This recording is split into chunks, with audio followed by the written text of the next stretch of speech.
हम इस चीज को हर बार इग्नोर कर देते हैं कि अर्थ बहुत ही ज्यादा मैसिव है। मतलब यहाँ पे हर सेकंड कुछ ना कुछ जरूर हो रहा होता है, पर इसका सैड पार्ट ये है कि हर सेकंड कुछ ना कुछ बहुत बुरा भी हो रहा होता है। इन्हीं सारी डिस्टर्बिंग और बुरी न्यूज़ को कवर करते हुए मैंने ये वीडियो को बनाया है। मैंने इसके पहले भी एक वीडियो बनाई है with the name of unsolved crime of history. आप जाकर वो वीडियो को देख सकते हैं। और इस वीडियो को बनाने के टाइम पे जब मैं आर्टिकल्स को रीड कर रहा था तो मेरा दिमाग घूम चुका था। जैसे कि अगर तुम्हें पता चलेगा कि इस लड़की के साथ आखिर हुआ क्या है तो तुम बहुत ही ज़्यादा डिस्टर्ब फील करने लग जाओगे। और ये एक दूसरा केस है जो मैंने इसी वीडियो को लास्ट में कवर किया है, जिसमें ये आदमी 8 महीनों से गायब था, मगर जब 8 महीनों बाद वो लोगों को मिलता है तो हर कोई उसे देख के शॉक हो जाता है। तो वो 8 महीनों तक था कहाँ, उन 8 महीनों में उसके साथ हुआ क्या। वैसे अगर तुम इस वीडियो के टॉप लेफ्ट कॉर्नर में देखोगे तो तुम्हें वहाँ पे इस केस की डेट दिखेगी। ये मैंने इसीलिए लिखा है ताकि तुम्हें ये पता चल पाए कि जिस टाइम में तुम एंजॉय कर रहे थे मोस्ट प्रोबेबली उस टाइम पे कोई और कितना ज्यादा सफर कर रहा है।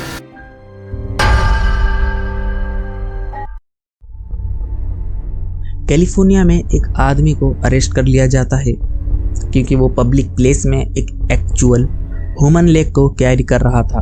और ऐसा भी नहीं है कि वो किसी बैग के अंदर रख के उसे कैरी कर रहा हो, वो अपने हाथ में पकड़कर उसे कैरी कर रहा था। और उससे भी शॉकिंग बात यह है कि वो उस लेग को खाने का भी ट्राई कर रहा था। Means how disgusting this man. मैंने इस क्लिप को बिना सेंसर करे वीडियो देखी है जो कि बड़ी ही डिस्टर्बिंग है। मगर उस आदमी के पास वो ह्यूमन लेग आया कहाँ से। पास ही के एक रेलवे स्टेशन पे एक एक्सीडेंट हुआ था जिसमें एक पर्सन की डेथ हो गई जो कि ट्रेन के नीचे आने से हुई थी। और उसी एक्सीडेंट में उसका पैर भी कट गया था। तो इस मेंटल इलनेस आदमी ने वहीं से वो पैर को उठा लिया और फॉर सम रीजन वो उस पैर को ओपन में ही लेके कैरी कर रहा था, घूम रहा था। तो लोगों ने उसकी वीडियो बनाई और पुलिस में इन्फॉर्म किया। अब उसने ऐसा क्यों किया उसके आगे कुछ पता ही नहीं चला मेरे को, क्योंकि ये केस बहुत ही रिसेंट का है। मगर मुझे लगता है कि वो हो सकता है कि वो पर्सन मेंटली इल हो, क्योंकि एक अच्छे दिमाग वाला इंसान तो ऐसा हरकत शायद ही करे, या अगर करे भी तो एटलीस्ट उसे छुपाने का ट्राई तो करेगा। ऐसे ओपन में लेके तो घूमेगा ही नहीं। ये केस टेक्सास का है जहाँ पे एक फैमिली अपने वेकेशंस को एंजॉय करने के लिए एक होटल में आती है। उनके साथ उनकी बेटी भी थी जो कि 8 साल की थी। वो अपने फैमिली के साथ एंजॉय कर ही रहे थे कि तभी उनके साथ एक ऐसा एक्सीडेंट हो जाता है जिसे सुन के आपके रोंगटे खड़े हो जाएंगे। वो 8 साल की बच्ची उस होटल से गायब हो गई थी। उसके पेरेंट्स ने वो पूरा होटल ढूंढने के बाद भी वो बच्ची उनको कहीं भी नहीं मिली। मगर ये 8 साल की बच्ची गई तो गई कहाँ।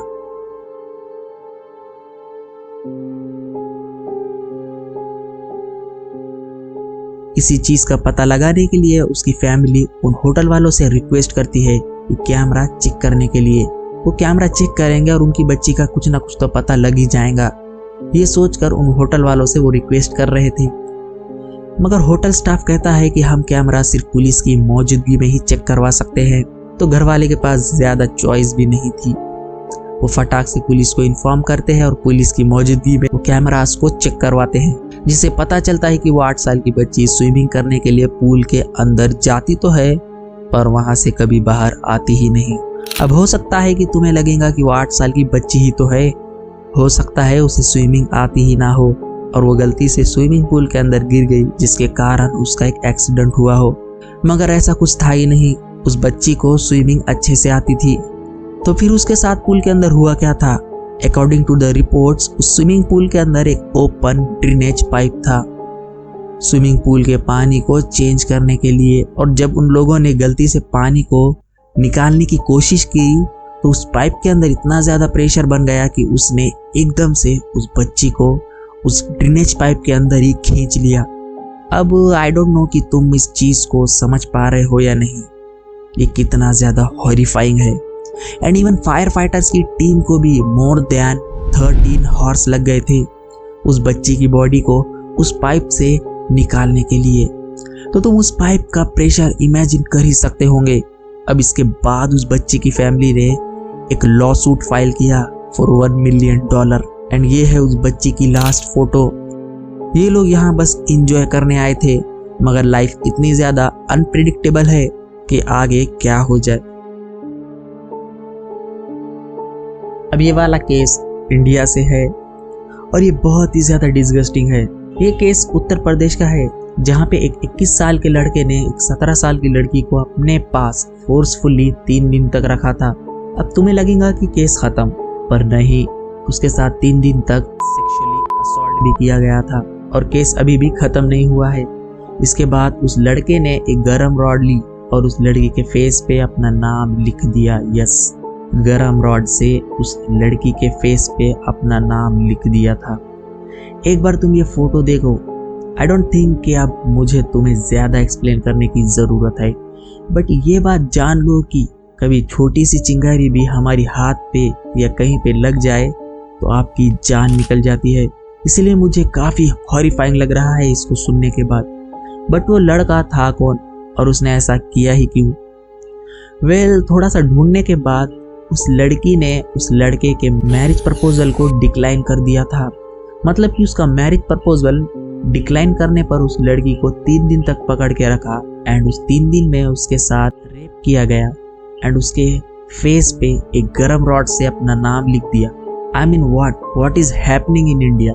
एंड उस लड़के का नाम था Aman. And one of the most shocking बात आपको मैं बताता हूँ इस केस को लेकर, कि जब वो लड़का उस लड़की के फेस पे उस गरम रॉड से अपना नाम लिख रहा था, तब उस समय उस लड़की को उस लड़के के उसकी माँ और बहन ने पकड़ कर रखा था। Yes, whole family was involved in this case.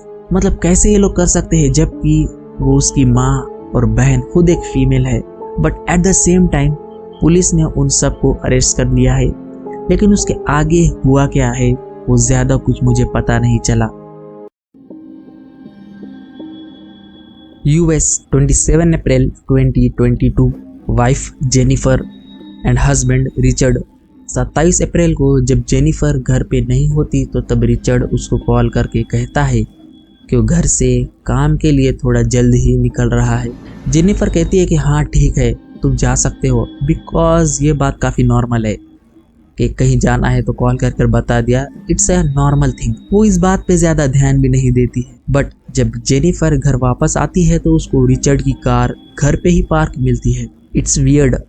तो वो सोचती है कि शायद रिचर्ड का मन बदल गया हो एंड वो घर पर ही ठहर गया हो। अभी तक सब चीज़ नॉर्मल लग रही हो, लेकिन अभी से चीज़ें और भी ज़्यादा वियर्ड होना स्टार्ट होती है।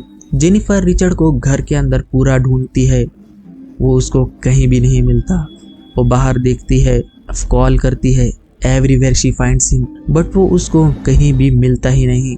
उसने काफ़ी ज़्यादा कॉल्स भी ट्राई किए थे, बट कॉल भी लग ही नहीं रहा था। तो जेनिफर डर के पुलिस को कॉल कर देती है।